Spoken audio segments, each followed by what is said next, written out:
Hello，大家好，欢迎回来宝哥的频道，哈哈。好，然后我们今天要去看哪些地方啊？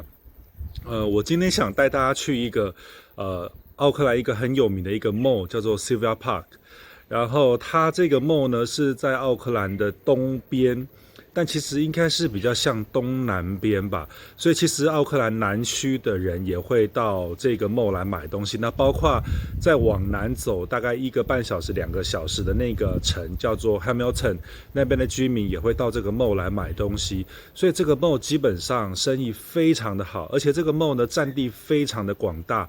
我应该是拍不完，我只能拍就是最主要去的那个主 mall 的那个地方。那甚至于这个 mall 的旁边，它就是一个火车站，所以你看这个 mall 有多重要。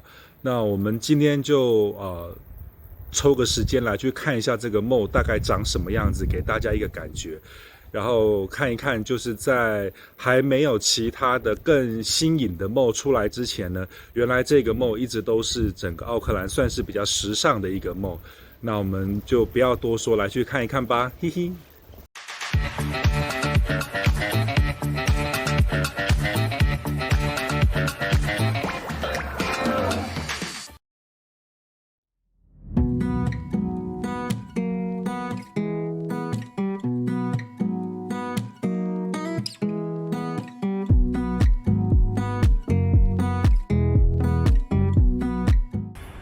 好啦，我们现在就来到了鼎鼎大名的 Sylvia Park Shopping Mall， 哈哈，这是东南区最大的一个购物商场中心了。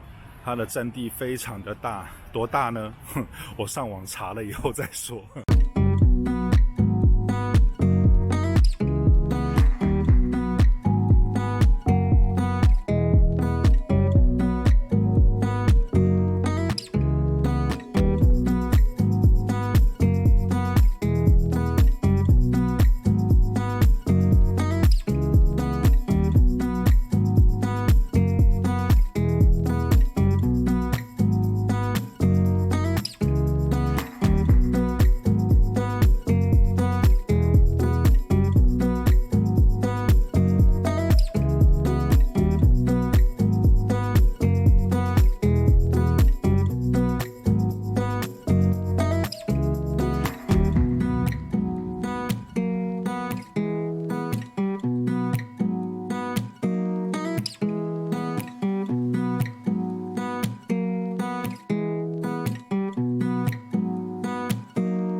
看到了吧，前面就是火车站，所以这个 mall 啊，重要到大到有一个火车站专门停靠在这个 mall 的旁边，一下火车直接就可以过来逛 mall 了。然后呢，在火车站的旁边呢，第一个出现的就是日本超市。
后日本超市的隔壁就是专门卖日本酒的店，一大堆的日本酒。